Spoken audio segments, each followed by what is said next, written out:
Terima kasih Anda kembali bergabung dalam Metro Siang. Kembali kami ajak Anda menuju ke Apurva Kempinski, Bali. Saat ini lokasi yang Anda lihat adalah lokasi di mana seluruh kepala negara dan juga pimpinan organisasi dunia akan berkumpul dan makan siang bersama setelah melewati working session pertama yang sudah digelar sejak pagi tadi, di mana tadi sudah membahas mengenai food and energy security. Dan ini adalah lokasi di dalam atau venue makan siang bersama yang disetting secara round table.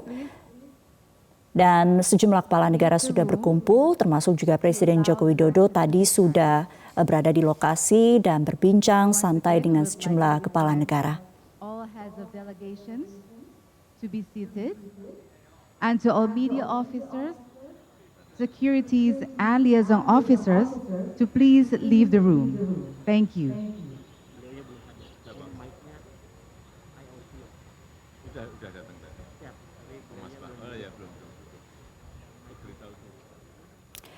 Dan pemirsa, memang penjagaan untuk KTT G20, khususnya venue di mana seluruh kepala negara berkumpul ini sangat ketat, termasuk juga venue makan siang ini. Tidak seluruh media bisa hadir di sana untuk meliput, namun kita hanya bisa menyaksikan visual melalui TV pool. Dan saat ini TV pool telah dibuka dan kita bisa melihat secara langsung para kepala negara ini sudah tampaknya lebih santai. Kebanyakan sudah melepas jas mereka untuk bisa menikmati makan siang.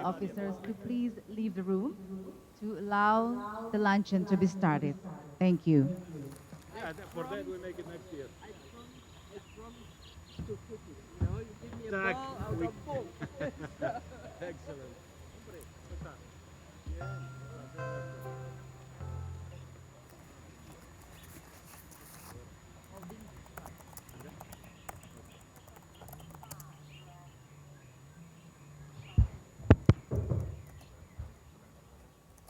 Ya, dan saat ini yang sedang kita saksikan. G20 leaders, welcome to this luncheon. At this lunch, I have two guests that I wish to invite to speak. First, President of the IOC, Mr. Thomas Bach, and the second, President of FIFA, Mr. Gianni Infantino. Now I would like to invite Mr. Thomas Bach to deliver his speech. The floor is yours, Mr. Bach. Thank you very much, Your Excellency Joko Widodo, President of the Republic of Indonesia and Chair of the G20 Summit. Your Excellencies, please allow me first of all to thank our gracious host, President Joko Widodo, for the great honor to be able to address you, the world leaders. I applaud him for choosing its motto for this summit, Recover Together, Recover Stronger, which perfectly resonates with our new Olympic motto, Faster, Higher, Stronger Together. The global pandemic made it crystal clear how important sport is for our physical and mental health. Sport can save lives. This is why the International Olympic Committee is working closely with the World Health Organization to promote healthy and resilient societies through sport. Olympic athletes are central to this as role models for healthy lifestyles. The excellent cooperation with the governments of Japan and China and our close partnership with the WHO were crucial for us to successfully and safely organize 2 editions of the Olympic and Paralympic Games during the height of the pandemic.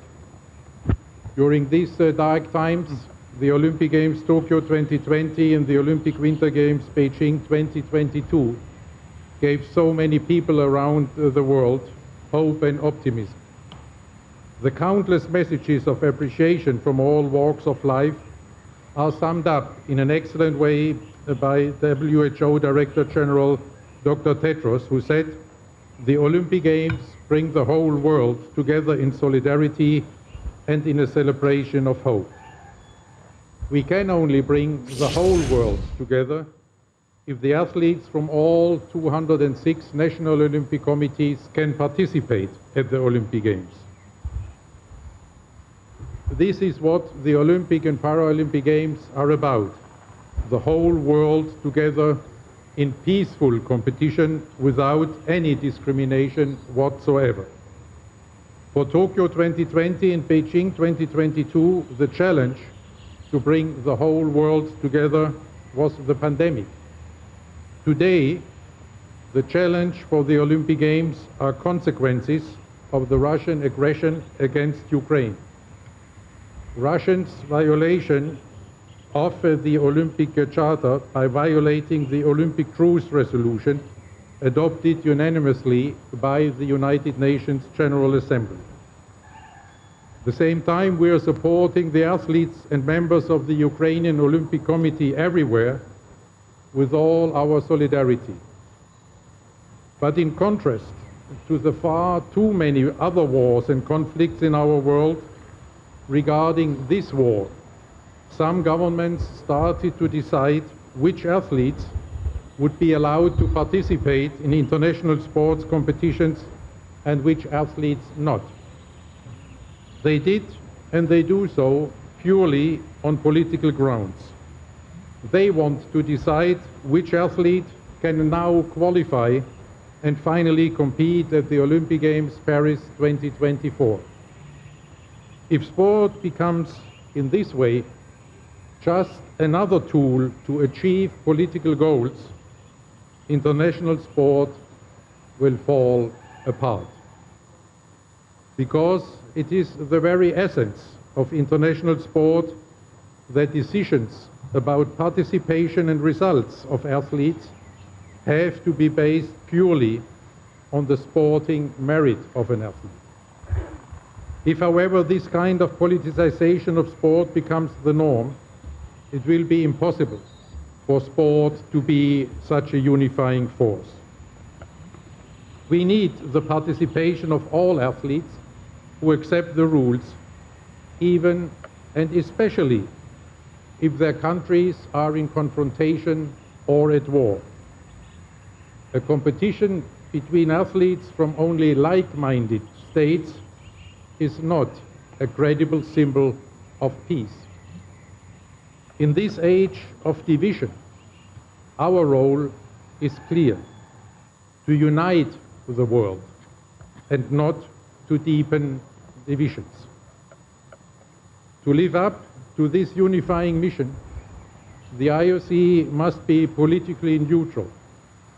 To allow future hosts to welcome the best athletes of the entire world, regardless of political conflicts, I appeal to you, the world leaders, to support this political neutrality. France, Italy, the United States of America, and Australia are the next Olympic hosts. In at least 8 G20 countries, there is already now declared interest in hosting future Olympic and Paralympic Games. This is why I humbly ask you, give us this opportunity to contribute to peace and understanding through sport. Support the autonomy of sport as you have done so previously in so many UN resolutions and declarations. There are not many occasions when all humankind can set aside our differences and come together in peace. As the UN Secretary General Antonio Guterres said, the Olympic spirit is the most important symbol of peace in today's world. Let us not abandon this precious unifying mission of the Olympic and Paralympic Games in a time when the world needs more solidarity and peace. As you, the G20 leaders, are shaping the new post-pandemic world order, I am very grateful that I can personally ask you today to support this unifying mission of the Olympic Games, and I appeal to you to express this support in a G20 statement as you deem appropriate. In this Olympic spirit of solidarity and peace, I thank you for your kind consideration. I reiterate the call to you, the world leaders, that I made already at the opening and closing ceremonies of the Olympic Winter Games 2022. Give peace a chance. Thank you very much. Thank you very much, Mr. Thomas Bach. Our second speaker is Mr. Gianni Infantino, the President of FIFA. Mr. Infantino, the time is yours. Thank you very much, dear President Widodo. Thank you for hosting us in your beautiful, beautiful country.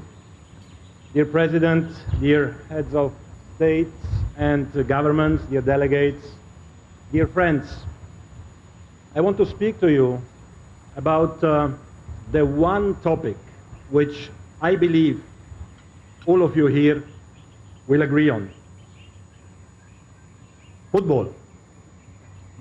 Football is truly unique, and football unites the world.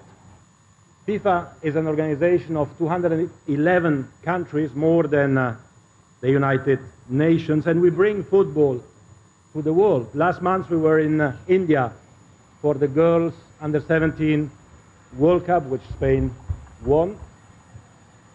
Next year we will return to Indonesia for the boys under-20 World Cup. And we unite the world through football. We encourage countries to come together to co-host events and World Cups. As such, next year we will be in Australia and New Zealand for the Women's World Cup.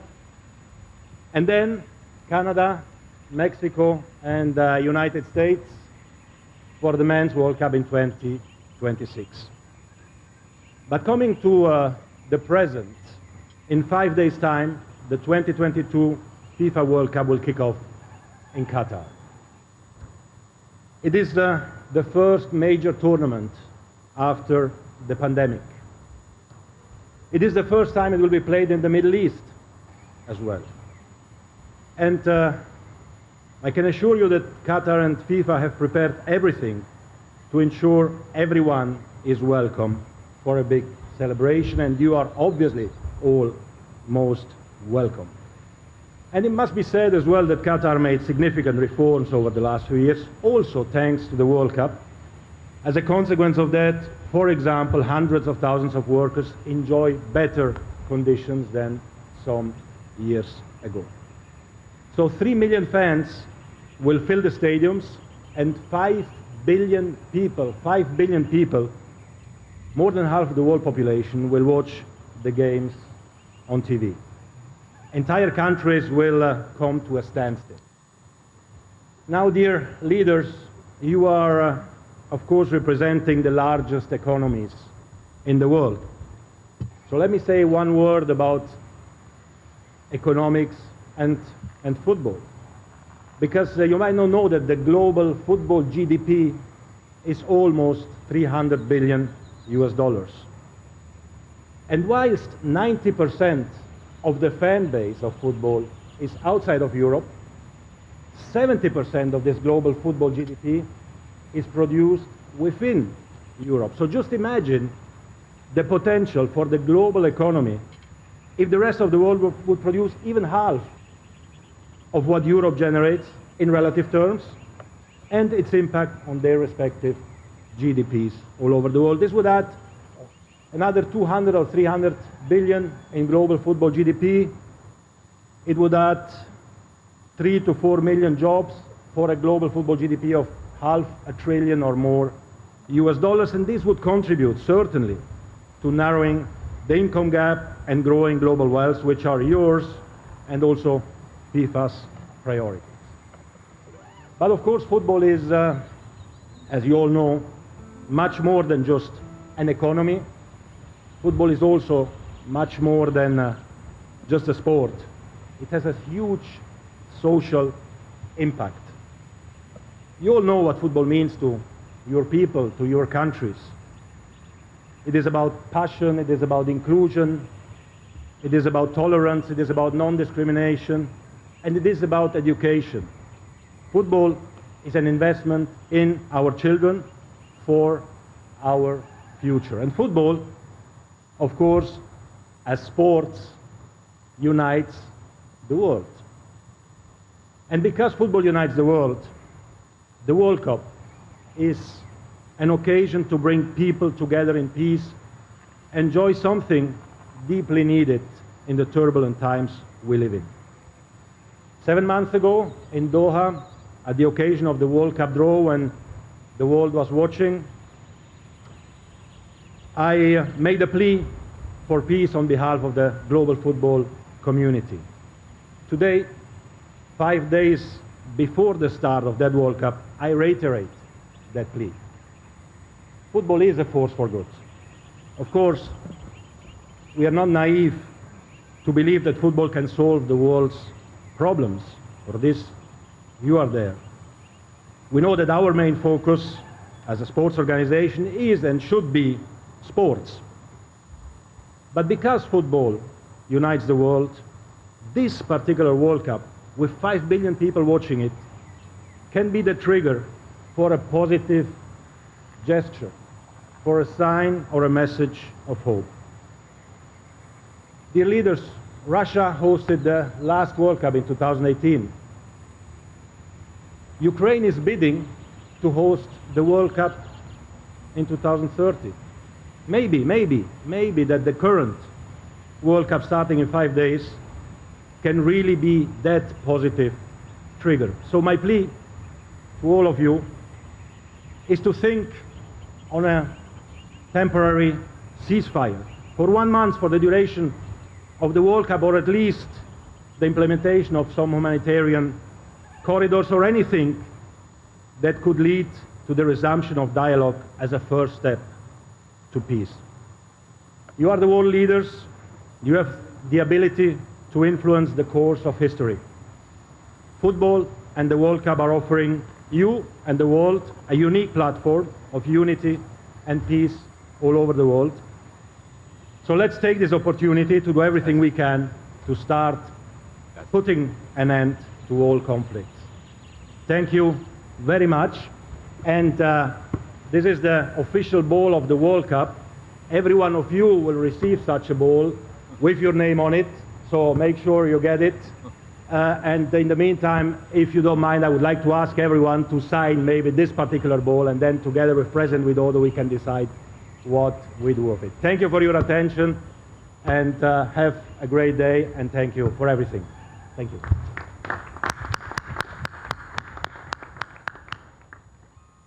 Thank you, Mr. Infantino. Sports is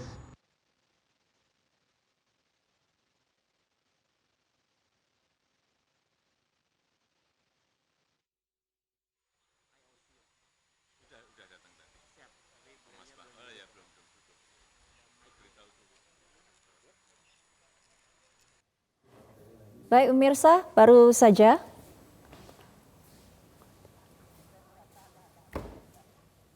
thank you.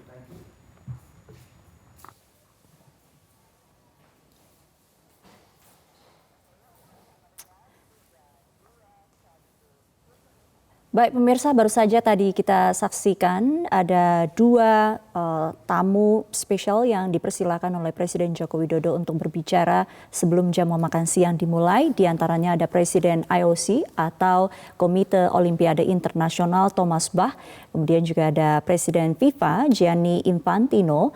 Tadi juga kita lihat Infantino membagikan bola World Cup dengan nama masing-masing kepala negara kepada seluruh kepala negara yang hadir di Jamuan Makan Siang. Dan dari speech ataupun pidato dari Thomas Bach dan Gianni Infantino tadi memang ada satu kesamaan yang disampaikan oleh keduanya, yaitu terkait dengan recover together, recover stronger. Ini adalah tema dari G20 kali ini yang sejalan tentunya dengan semangat daripada perhelatan Olimpiade yang memang sudah berlangsung kemarin di Tokyo dan juga di Beijing di tengah pandemi yang memang tidak mudah.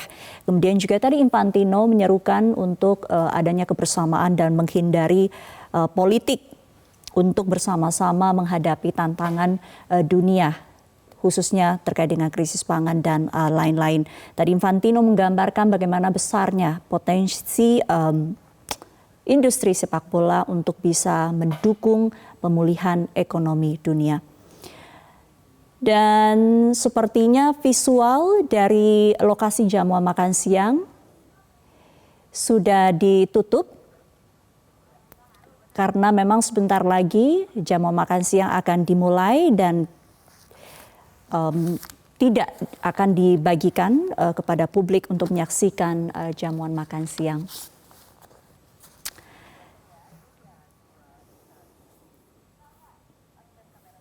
Demikian breaking news untuk saat ini dan sesaat lagi akan hadir Newsline bersama Jason Sambo dan Naila Husna. Tetap bersama kami.